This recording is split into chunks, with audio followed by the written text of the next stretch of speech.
Dhoma Amerikane e Tregtisë deklaron se klima e biznesit në Shqipëri është përkeqësuar. Ambasadorja Yuri Kim në Vizion korrupsionin dhe monopolet. Kryeministri Edi Rama nis vizitën 2 ditore në Kosovë, takime me liderët kryesor në Prishtinë pas akuzave të forta ndaj Hashim Thaçit dhe Kadri Veselit. 2 të moshuar humbën në betejën me koronavirusin. Pacientët vuanin edhe nga sëmundje të tjera. Testimet zbulojnë 64 të infektuar, shumica në Tiranë. Greqia vendos të hapë kufirin toksor me Shqipërinë. Nga data 1 korrik pritet kalimi pa asnjë pengesë nga doganat e Kapshtitës dhe të Kakavijës. Gjykata lë në burg Gadiola Lakrën. Vajza mohon për fshirjen në vrasjen e Kurambillës, por pranon se kishte lidhje me viktimin dhe njërin prej autorëve.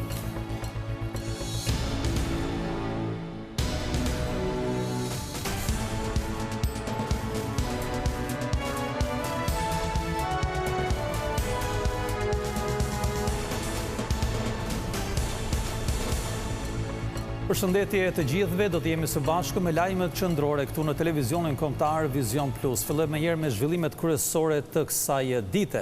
Klima e biznesit në Shqipëri shënoi një rënje të ndjeshme vitin që lam pas, me tregues që janë përkeqësuar pothuajse në çdo drejtim. Në anketimin e dhomës amerikane të Tregtisë, ambasadorja Yuri Kim tërhoqi vëmendjen veçanërisht për korrupsionin e lartë, monopolet dhe për klimën e acaruar politike. Të bësh biznes në Shqipëri është bërë shumë sfiduese, pasi klima ekonomike është përkeqësuar ndjeshëm në vitin që lan pas, duke shënuar rënjen më të madhe në indeksin e raportuar nga ana e biznesit. Dhoma Amerikane e Tregtisë publikoi anketimin e përvitshëm ku treguesi klimës ekonomike arriti në 38 pikë nga 100 të mundshmet, me një rënje prej 5 pikësh nga indeksi më parshëm. Në raport me një vit më parë, 23 tregues janë në përkeqësim dhe vetëm 4 kanë shënuar përmirësim. Anketimi tregon një rënje në klimën e biznesit për vitin 2019 e përveç tërmeteve, ka edhe pengesa strukturore. Disa problematika janë klima politike, konkurenca pa drejtë, korrupsioni. Në 3 prioritetet që unë kam në Shqipëri, një është rritja e marrëdhënieve në fushën e mbrojtjes, e 2 rritja e investimeve. Secila nga këto ndikohet nga korrupsioni. Shpresoj që Komiteti i Biznesit do të shikojë për një zgjidhje praktike. Njerëzit janë të mërzitur nga deklarata se kush e kanë fajin. Duan politika për të arritur një standard të mirë jetese. Shqiptarët duan zgjidhje dhe duan që udhëheqësit të punojnë së bashku, e qeveria të mundësojë një të ardhme më të mirë, të luftojë korrupsionin e të ketë një ekonomi më të mirë. Sërish ju sfidoj të gjithëve që ta përdorni raportin e sotëm për të korrigjuar gabimet. Klima e acaruar politike, korrupsioni, mungesa e konkurrencës si dhe vështirësitë për të gjetur staf të kualifikuar janë arsyet kryesore, por këto shqetësime kanë qenë prezente në ekonominë tonë prej vitesh. Por ajo që vjet e re është se monopolet dhe procedurat jo transparente janë shtuar ndjeshëm. Dua të jem shumë i drejtë për drejtë sot, rezultatet nuk janë të mira. Kemi një rënje të indeksit me 5 pikë, kemi pasur 43 vitin që kaloi, është 38 sot. Kjo përbën uljen më të madhe që ne kemi pasur gjatë këtyre 8 viteve. 66% e anëtarëve të dhomës amerikane të Tregtisë e konsiderojnë klimën e biznesit të pafavorshme. 7% e anëtarëve e konsiderojnë të favorshme dhe 26% e konsiderojnë neutrale. Janë këto arsye që për përfaqësuesen e Partisë Demokratike Jorida Tabaku, platforma që PD ofron për një taks të sheshtë është sistemi i duhur për ekonominë tonë. Udha e drejtë është taksa e sheshtë sepse zgjidh fakt 6 nga problemet që u prezantuan këtu: informalitetin, ndryshimin e shpeshtë të legjislacionit, parashikueshmërinë për biznesin, tërheqjen e investimeve jo vetëm të huaja, por edhe vendas, është shumë e nevojshme që të mbajmë nga ato biznese të cilët kemi këtu. Është e nevojshme që bizneset të jenë të përfshirë dhe të konsultohen në vendimet që do të marrë qeveria. Përballë kësaj panorame të zymë, ministri për sipërmarrjen Eduard Shalsi tha se qeveria ka ndërmarrë një sër reformash që synojnë përmirësimin e shërbimeve për të shmangur korrupsionin. Në anketim kanë marrë pjesë 222 kompani që përfaqësojnë 21% e ekonomisë shqiptare. Rezultatet e këtij anketimi përkasin vitit 2019 dhe nuk përfshin efektet e pandemisë. Ndërkohë, amnistia fiskale hartuar nga qeveria pritet të miratohet në muajin korrik. Nga Korça, ministra e Financave Anila Dena sqaroi se bizneset e ndershme duhen të çliruar një herë mirë nga barra e 2 bilanceve. Brenda muajit korrik, qeveria do të dërgojë për miratim projektligjin për amnistin fiskale. Sipas ministres së Financave Anila Denaj, amnistia du të ketë në fokus bizneset, ndërsa u bëri thirrje këtyre të fundit që të shfrytëzojnë atë si një mundësi për të arritur në vitin zero. Në 30 vjet ekonomi të hapur, ne kemi pasur situata ku bizneset të ndershme kanë lejuar vetveten të krijojnë pasqyra financiare jo reale. Ashtu sikurse dhe sistemi i administratës tatimore i ka lejuar këto gape. Nuk po gjykojmë, por ne po themi, biznesi ka të drejtën të ketë një falje kur këto proces ti lehtësoj nga kjo barë e dy bilanceve, nga një barë e dy pasqyrave të cilat sot nuk e ndihmojnë as të marrë kredin sovrane, as të marrë një kreditim për rritjen ekonomike. Ministra tha se zbatimi i ligjit të amnistisë pritet të zgjasë nga 9 deri në 12 muaj dhe ka si synim formalizimin e ekonomisë. Marrëdhëniet me punonjësit në të gjithë qytetet e Shqipërisë kanë handikape, kanë problematika. Një numër i përgjithshëm prej gati 50% të inspektimeve tregon që janë në shkelje të respektimit të formalizimit. Ai që quhet informalitetin marrëdhëniet e punës, ju e dini, të gjithë e dinë që ekziston. Duhet të ketë një vit zero. Deklaratat ministra Dena i bëri nga Korça, pas një takimi që zhvilloi me kryebashkiakun Sotiraq Filo, në lidhje me planin e masave të ndërmarra për situatën e shkaktuar nga virusi COVID-19. Kryeministri Edi Rama ndodhet për një vizitë 2 ditore në Kosovë, ku gjatë ditës së sotme është takuar me aktorët kryesor politik atje. Vizita vjen menjëherë pas publikimit të akt akuzave të prokurorit special ndaj Hashim Thaçit dhe Kadri Veselit, çka solli edhe anulimin e takimit në Washington mes Kosovës dhe Serbisë. Në mesin e një atmosfere teje të trazuar politike, Kryeministri Edi Rama gjendet në Prishtinë këtë të hënë për të mbështetur edhe zyrtarisht përfaqësuesit e lartë të shtetit, të cilët janë vendosur në akt akuz nga Prokuroria Speciale e Hagës. Në përballjen me presidentin Hashim Thaçi, i cili akuzohet për krime lufte dhe krime ndaj njerëzimit, Kryeministri Rama kërkon të ritheksojë qëndrimin e tij kundër asaj që e quan një njoll turpi për organin e drejtësisë ndërkombëtare. Në Prishtinë për të dëgjuar dhe mësuar më shumë pas flet rrufes speciale që do të hyjë si njoll turpi e shekullit të 21 në historinë botërore të drejtësisë, e cila praktikën e akuzës publike pa akt akuzë juridike e ka njohur veç në epokat e sundimeve ideologjike para tyre. Menjëherë pas takimit me Ramën, presidenti Hashim Thaçi pritet të deklarojë para mediave vlerësimin e tij 5 ditë pas bërjes publike të akt akuzave. Ndërkohë, Kryeministri Rama është takuar edhe me homologun kosovar Abdullah Hoti, si dhe me kreun e Partisë Demokratike të Kosovës, Kadri Veseli, gjithashtu i akuzuar bashkë me kreun e shtetit dhe 9 persona të tjerë. Më herët, shefi i qeverisë është pritur edhe nga kryetarja e parlamentit, Vjosa Osmani, ish kryeministri Albin Kurti, si dhe kryetari i nismës social-demokrate Fatmir Limaj. Vizita zyrtare në Prishtinë vjen në një kohë kur edhe është anulluar takimi për dialogun në Washington 3 ditë përpara datës së caktuar. Një ditë pas publikimit të akt akuzës, nga foltorja e parlamentit, Kryeministri Edi Rama foli për një drejtësi eksperimentale dhe selektive ndërkombëtare ndaj hetimeve të kryera përgjatë luftës Kosovë-Serbi. Pasi e cilësoi si një flet rrufe e dal nga revolucioni kinez kulturor, kreu i qeverisë doli në mbrojtje të ushtrisë çlirimtare të Kosovës dhe udhëheqësve të saj. Për Edi Ramën, akt akuza përmbysi peshorën e drejtësisë, duke mbështetur xhelatin dhe jo viktimën. Rëndohet bilanci i viktimave nga koronavirusi, 2 pacientë të tjerë të moshuar që vuanin nga disa sëmundje të tjera kanë humbur jetën. Ndërkohë testimet konfirmuan edhe 64 raste të reja me COVID-19. 2 persona kanë humbur betejën me COVID-19 në 24 orët e fundit. Autoritetet shëndetësore kanë sqaruar se 2 të moshuarit ishin në trajtim intensiv dhe vuanin nga sëmundje bashkëshoqëruese.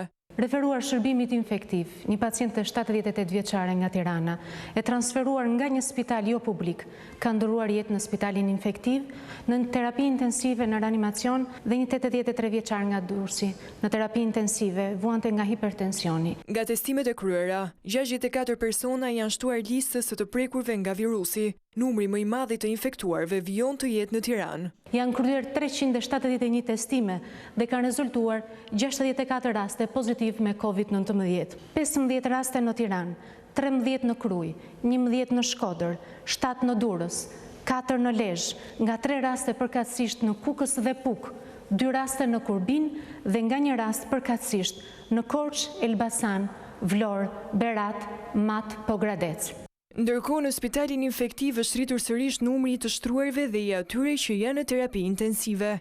Ndërsa 2 pacientë janë të intubuar, njëri prej të cilëve është mjek. Kemi 54 qytetarë që janë shëruar në 24 orë të fundit dhe numri në totalit të shëruarve është 1438 që nga fillimi i epidemisë. Vijon të ketë shtrime në spitalin infektiv. Aktualisht kemi 84 pacientë të shtruar, 11 prej tyre janë në terapi intensive dhe 2 janë të intubuar.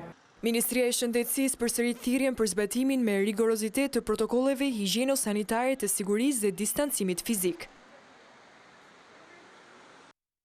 I shqetësuar nga numri në rritje i të infektuarve dhe jetëve të humbura për shkak të virusit, presidenti Meta i kërkon qeverisë të hartojë një strategji konkrete dhe jo sporadike apo mediatike në përballje me virusin. Kreu i shtetit kërkon një angazhim serioz në vënien nën kontroll të pandemisë që po vën në rrezik jetën e tij, jetën e qytetarëve. Duke e quajtur me rëndësi etike, transparencën dhe bashkëpunimin, Meta shkruan se mbrojtja e shëndetit të njerëzve është po aq thelbësore sa edhe ekonomia e vendit. Si hap të domosdoshëm, kreu i shtetit shikon komunikimin me vendet e rajonit dhe të Bashkimit Evropian për krijimin e një strategjie që të mundësohet të dalë e sigurt dhe e shpejtë e vendit nga pandemia e COVID-19.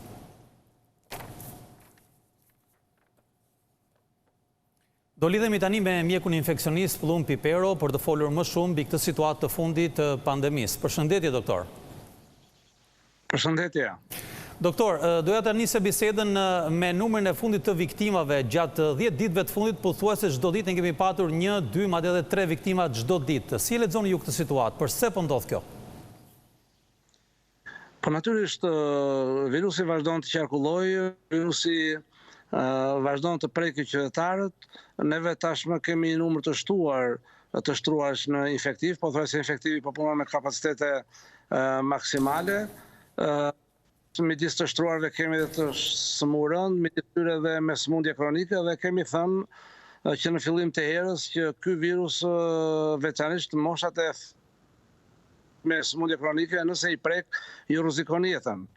Pra kështu do ta shpjegoja dhe humbjen e jetëve këto 2-3 javë të fundit, që natyrisht nuk ka qenë i pakët.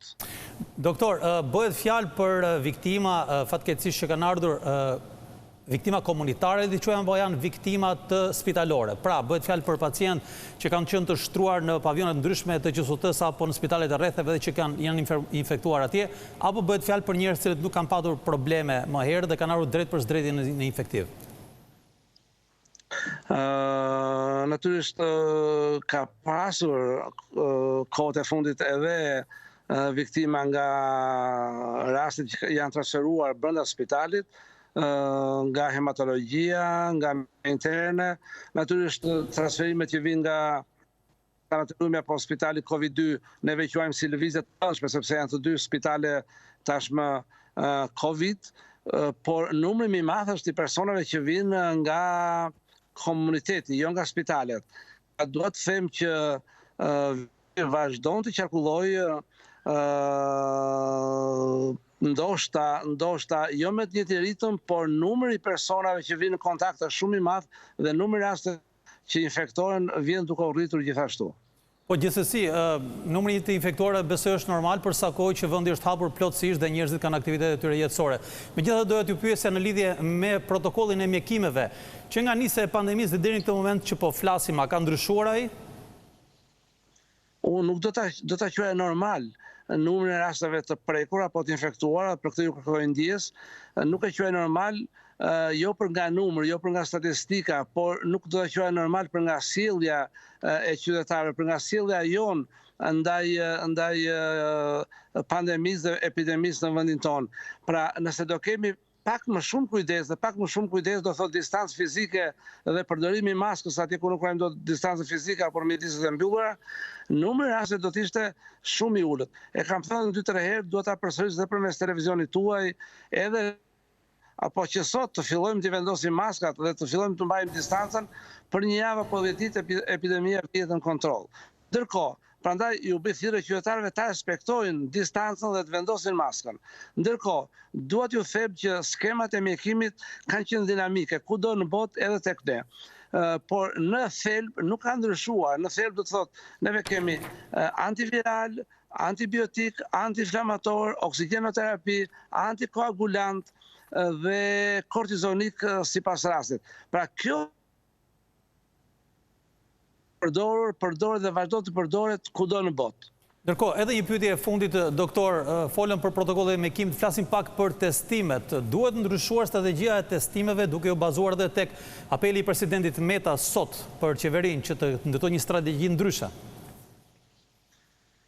Unë kam qenë nga fillimi, si të thuash, i vendosur për një strategji e cila në aspektin epidemiologjik bazohet në gjurmimin e rasteve me klinik të kontakteve.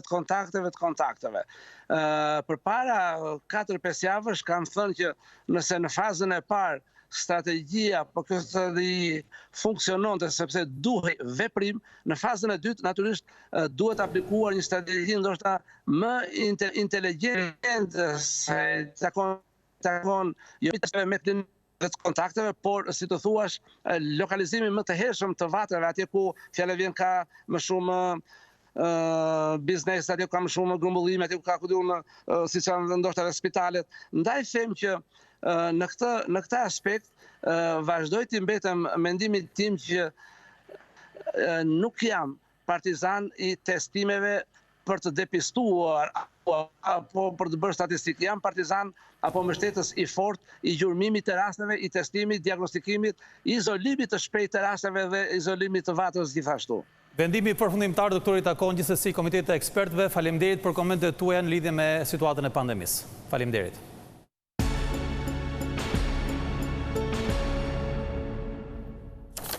Nga një korriku, kufit me Greqinë pritet të jenë plotësisht të hapura. Athina ka marrë një vendim që të lejojë kalimin në kapshticë dhe në KKV për të gjitha kategoritë. Greqia ka hapur kufit toksore dhe me fqinjet e tjerë. Qeveria greke ka vendosur hapje në kufirit tokësor me Shqipërinë. Zëdhënësi Stelios Pecas në një deklarat përpara gazetarëve bëri me dije se duke nisur nga data një korrik do të hapen 2 pikat e kalimit kufitar, Kapshtica dhe KKV-ja. Ταυτόχρονα, ανοίγουν οι πύλες εισόδου των Ευζώνων, της Κακαβιάς, της Κρυσταλλοπηγής, του Προμαχώνα. Pas nesër do të hapen pikat e kalimit kufitar të KKV-s dhe Kapshticës. Qeveria greke vijon përgatitjet që të sigurojë shëndetin e të punësuarve në fushën e turizmit si edhe të vizitorëve tanë. Ka qenë një diskutim tejet i vështirë, çka po bisedohet kohët e fundit në nivel europian. Fatmirësisht kemi arritur të hartojmë një listë me procedurë të shkruar.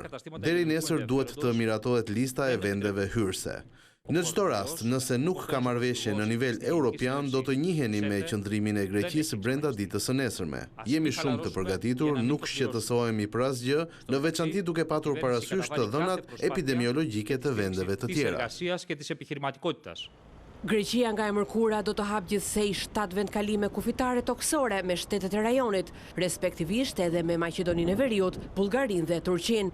Në datë 16 qershor, Greqia hoqi masën e karantinimit për hyrje në vendin fqin të qytetarëve grek, atyre që posedojnë kartën e posaçme të identitetit të minoritarëve, si dhe personave që kanë vendbanimin kryesor apo qëndrimin e përhershëm të tyre në vendin fqin.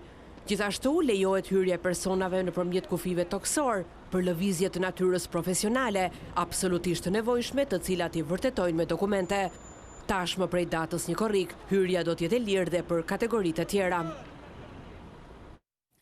Ambasadore amerikane në Tiranë, Yuri Kim, u takua sot me kreun e kuvendit Gramoz Ruçi. Ata diskutuan për ngritjen sa më parë të gjykatës kushtetuese dhe asaj të lartë, por në takim është folur edhe për zbatimin sa më parë të reformës zgjedhore. Plotësimi i gjykatës kushtetuese ka çuar në parlament ambasadoren e Shteteve të Bashkuara Yuri Kim. Diplomatja amerikane takoi kryetarin e kuvendit Gremos Ruçi, me të cilin bisedoi për nevojën e një gjykate kushtetuese funksionale sa më shpejt që të jetë mundur, së bashku me nevojën e ngritjes së gjykatës së lartë. Përveç problematikës së zbatimit të reformës në drejtësi, Ruçi, ambasadori amerikane, diskutuan edhe për reformën zgjedhore, pasi këto ditë pritet që draftësi final të depozitohet në kuvend. Sipas zyrës së shtypit të parlamentit, kryetari Ruçi nga ana e tij garantoi diplomaten amerikane se kuvendi është i angazhuar për suksesin e reformës në drejtësi e të reformës zgjedhore. Në lidhje me vakancat në gjykatën kushtetuese, parlamenti duhet të zgjedhë një antar, ndërsa presidenti 2, duke bërë që kushtetuesja për herë të parë pas 2 viteve të jetë funksionale. Për këtë çështje të martën do të mblidhet Këshilli i Emërimeve në Drejtësi, i cili bën vlerësimin e kandidatëve. Ndërkohë që në mesditë, kryetari i kuvendit Ruçi do të shkojë në presidencë për të takuar me Ilir Metën e për të koordinuar vendimarrjen e 2 institucioneve në këtë proces. Ndërsa në lidhje me reformën zgjedhore, kuvendi pritet të miratojë në korrik draftin konsensual të Këshillit Politik, e sipas marrëveshjes së 5 qershorit nuk mund t'i bëjë asnjë ndryshim. Nga ana tjetër, paraditën e së martës nis edhe shqyrtimi i nismës për ndryshimin e kushtetutës për sistemin zgjedhor. Nisëm e cila përsa kohë që nuk gëzon konsensusin e Partisë Socialiste e asaj demokratike, duket e dështuar ende pa nisur diskutimi. Lideri i opozitës Basha ishte në Shëngjin sot, ku takoi sipërmarrës në fushën e turizmit. Ai fajsoi qeverinë për krizën e thellë që po kalon ky sektor, duke thënë se kjo situatë do të ndryshojë vetëm me ardhjen në pushtet të Partisë Demokratike. Operatorët turistik janë një nga kategoritë që po përballen me një situatë të vështirë për shkak të pandemisë. Problemet e tyre janë diskutuar sot nga kryetari i Partisë Demokratike Lulzim Basha gjatë një vizite në Shëngjin. Lideri i opozitës mbështeti kërkesat e operatorëve turistik për një paketë të veçantë për turizmin, pasi sipas tij Rama ka dështuar në menaxhimin e situatës së pandemisë dhe nuk i ka ndihmuar. Ta erdhën me idenë e taksimit progresiv. E keni pasur ku na ka çuar taksimit progresiv. E para punës që ka rrit informalitetin. Sistemi fiskal është i ndërlikuar, sistemi fiskal është shumë hapësirë për abuzime. Barra ka ardhur të ushtuar edhe për shkak të abuzive të inspektorateve me gjoba në gjithçka tjetër. Nga njëra anë, klima negative e marrëdhënies së shtetit me ju. Nga ana tjetër rritja e taksave. E treta, rënja e konsumit, dhe kuptojmë që këto janë shkaqet kryesore pse biznesi ndodhet të ditë. Duke vlerësuar pasuritë e Shqipërisë, Basha tha se kur Partia Demokratike të vinë në pushtet, hapi i parë që do të bëjë do të jetë orientimi i investimeve drejt sektorëve strategjik. Një vit biznesi shqiptar nuk do shohë inspektor me sy derisa ne të kemi një kuadër të aprovuar me ekspertët më të mirë europian për një reformë të thellë të inspektorateve ku fuz gjithçka, edhe tatime. Biznesi i madh që do ta vendosim kufirin 14 milionë lekë të reja. Do ketë tatimin, taksën e sheshtë 9%, kontributet shoqërore 18%, ulja e çmimit naftës duke eliminuar taksën e qarkullimit të Ramës, që është 240 lekë për litër, dhe natyrisht do të shqyrtohet për bizneset prodhuese dhe për shtresat nevojë edhe çmimi i energjisë, por për këtë nuk kemi konkluduar akoma. Dyqanet bosh, hotelet bosh, lokalet bosh, sipas Bashës, janë treguesi i një krize të rëndë që po përkthehet në largimin e njerëzve nga puna, veçanërisht në sektorin e turizmit. Gjykata e Kurbinit ka dhënë masën e sigurisë arrest me burg për Ilir Xhepajn, pasi ai akuzohet si bashkëpunëtor në vrasjen e 2 biznesmenëve në Laç pa kohë më parë. Ilir Xhepaj është prangosur për vrasjen e bujarlikës dhe Paulin Gjergjit, të cilët humbën jetën në një atentat në një hotel mbrëmjen e 30 majit. Në atentat morën pjesë 4 persona, ndërsa Eduard Lamaj dyshohet si autori kryesor. Për Xhepajn, policia dyshon se ka mbajtur të neutralizuar 2 djemt e njërit prej viktimave duke mos e lejuar të dalin nga makina e tyre. Ilir Xhepaj kishte vetëm 3 muaj që ishte liruar nga burgu, ai ishte dënuar për grabitje e marrë në vitin 2012 në Kurbin dhe po ashtu për një plagosje të një biznesmeni në Fushkruj.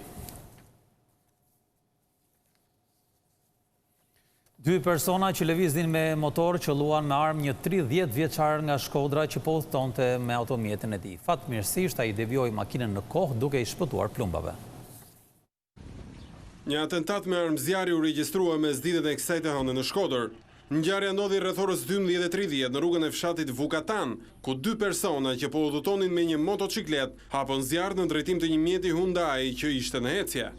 Mjeti drejtohej nga 30 vjeçari Fation Harusha, nipi i deputetit të Partisë Socialiste Luan Harusha, i cili fatmirësisht arriti ta devijonte makinën nga rruga në kohë, duke shmangur plumbat, një pjesë të cilëve përfunduan mbi automjet. Pas të shtënave, 2 atentatorët u larguan me shpejtësi, ndërsa në vend ngjarje mbërritën menjëherë uniformat blu, të cilat ngritën post bllogje të shumta përgjatë gjithë zonës me qëllim kapjen e autorëve. Ende nuk dihet shkaku i atentatit, ndërsa një grup hetimor ka nisur punën me qëllim zbardhjen e plotë të ngjarjes. Sipas policisë, deri tani janë shoqëruar disa persona, të cilët po merren në pyetje. Gjykata e posaçme antikorrupsion ka dënuar me 10 vite burg Armando Qershorin, akuzuar si pjesë e grupit kriminal të habileve në Vlorë. Ai u gjet fajtor për pjesëmarrje në grup të strukturuar kriminal, për trafik droge dhe armbajtje e paleje. Prokuroria kishte kërkuar 15 vite burg, por Qershori përfitoi nga gjykimi i shkurtuar. Ai u arrestua në Babic të Vlorës në vitin 2017 pas sekuestrimit të një sasie prej 4 tonë kanabis. Grupi Habila ju godit në tetor 2017 në përpjekje për të trafikuar një sasi të konsiderueshme droge nga Shqipëria drejt brigjeve italiane.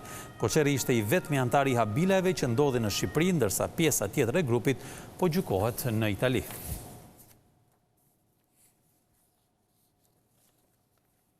Adjola Lakra, vajza do të qëndroj në qeli për vrasjen e Hekuran Billës në Tirana. Ajo hodhi poshtë akuzat në gjyq duke thënë se nuk ka patur dieni që Viktor Marku dhe nipi i tij Sebastian Mali do të ekzekutonin 40 vjeçaren. Gjykata e Tiranës vendosi të lërë në burg Adjola Lakrën, e cila dyshohet se ka nxjerrë në prit Hekuran Billën. Në sallën e gjyqit 26 vjeçaria u shfaq me maskë dhe me doreza. Ajo mohoi të jetë përfshirë në ngjarjen e rëndë dhe të jetë bashkëpunëtore në vrasjen e Hekuran Billës. 26 vjeçaria konfirmoi përpara trupit gjykues se ka pasur lidhje më herët me Sebastian Malin. Pas ndarjes, Mali i kishte dërguar kërkesë miqësie në rrjetet sociale Hekuran Billës nga adresa e Adjolës. Ky i fundit e kishte pranuar dhe nisi komunikimin me vajzën. Sipas dëshmisë së 26 vjeçares, ajo është telefonuar nga Billa dhe janë takuar si gjithmonë në të njëjtin vend. Por Adjola Lakra tha se nuk kishte dieni që vëzhgoi nga Viktor Marku e Sebastian Mali, të cilët akuzohen si autorët e vrasjes së 40 vjeçarit. Avokati mbrojtës Sandi Dura i tha se Lakra është mbajtur në burg vetëm për shkak të pavërtetave që janë thënë për të në media. E vërteta me sa duket nuk është as ajo që ka ndodhur dhe as ajo që provohet. E vërteta është ajo çfarë nëpërmjet shpifjes del në rrjetet sociale dhe në gazeta pa u verifikuar. Ajo sot ngeli arrestuar vetëm nga helmimi që është bërë opinionit publik. Asnjëherë, në asnjë moment, as se ka ditur, as së shpaguar dhe as ka në shumë parash. Në 11 qershor, Hekuran Billa u ekzekutua në afërsi të komunës së Parisit në Tiranë. Për këtë ngjarje u arrestua Sebastian Mali dhe Viktor Marku, përkatësisht nipi dhe vëllai i Prel Markut, të ekzekutuar në vitin 2006 në Angli nga Hekuran Billa. 3 aksidente me pasojë plagosin e 5 personave ndodhen sot gjatë ditës në Tiranë, në Lajme dhe në Lushnjë. Në të gjitha rastet, policia dyshon se shkaki i përplasjeve është bërë shpejtësia e lartë dhe parakalimet e gabuara. 2 persona u plagosën pas ditën e kësaj të hënë në zonën e Astirit në Tiranë. Ata morën plak të rënda pas një aksidenti të trefish në rrugën Teodor Keko, ku përfshi një motor, një autovetur dhe një kamion. Të plagosurit morën ndihmën e parë nga qytetarët dhe më pas u dërguar në spital me ambulancë. Një tjetër aksident, ku u përfshin sërish 3 makina dhe mbetën 2 të plagosur, ndodhi në afërsi të Laçit. Pranë kryqëzimit të patokut, automjetët u përplasën me forcë, ndërkohë që të rinjtë e plagosur u sollën me urgjencë në spitalin e traumës në Tiranë. Shkak për aksidentin dyshohet se u bë një parakalim i gabuar i njërit prej drejtuesve të mjeteve.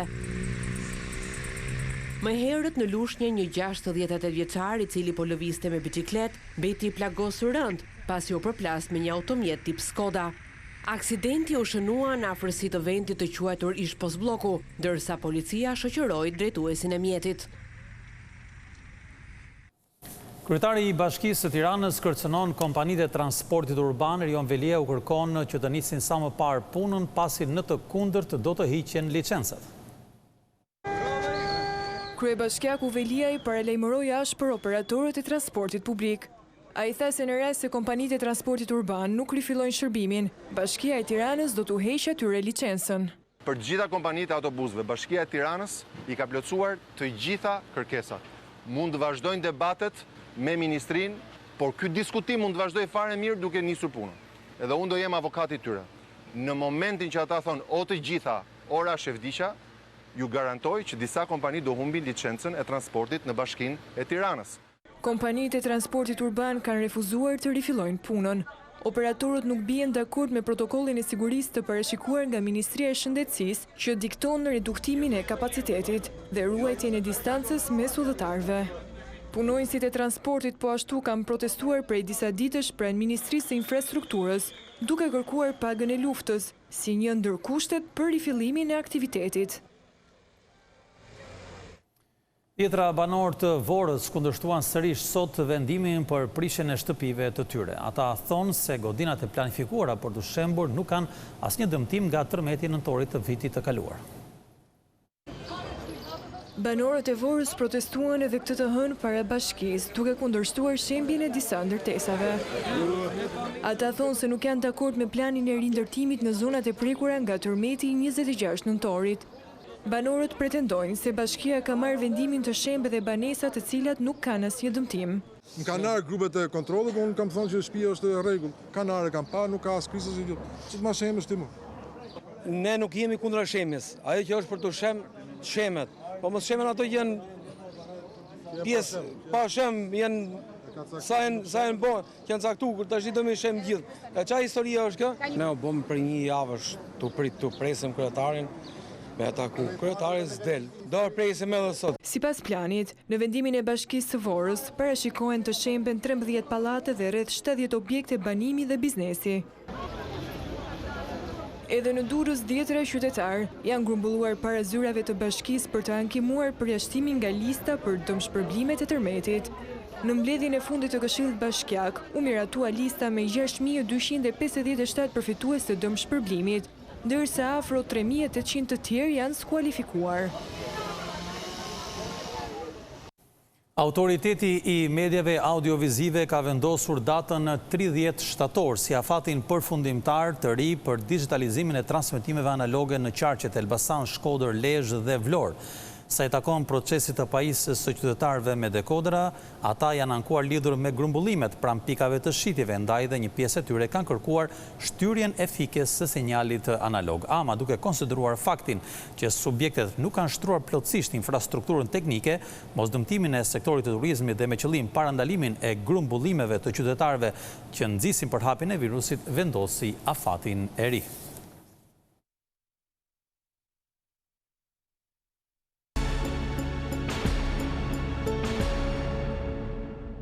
Tirana po kërkon që të bëjë ndryshime në disa pika të forta të skuadrës sezonin e ardhshëm. Presidenti i klubit Refik Halili pranon lëvizjet në funksion të merkatos duke mos përjashtuar portierin Alban Hoxha dhe teknikun Ilir Daja.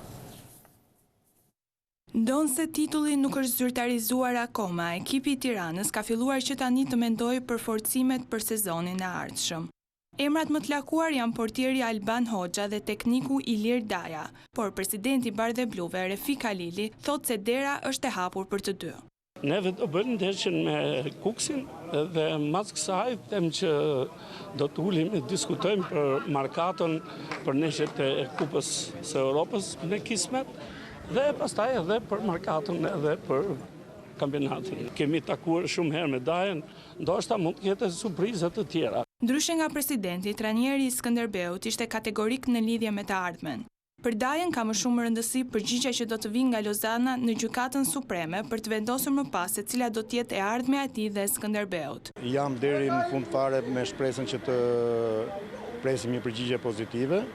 Ndjehem mirë, nuk e di se ç'do ndodhi, do shohim zhvillimin e situatës qoftë me Gjykatën Federale, sepse për të parë pasaj se kush do të jetë projekti i Skënderbeut, o për të rikthyer një cikël të atij Skënderbeut që ishte më parë, ose pastaj që të shohim se çfarë do bëhet më mbrapa. Ndërkohë, pavarësisht se tekniku i Tiranës Ekbo është duke bërë një punë të mirë në sezonin aktual, drejtuesit Bardheblu janë duke menduar për një trajner me shumë eksperiencë për Europën. Për këtë arsye, nigerianit duket se nuk po i ofrohet rinovimi i kontratës në pozicionin e krye pankinës. Funduar dhe me lajmet qendrore, faleminderit dhe miru takofshëm.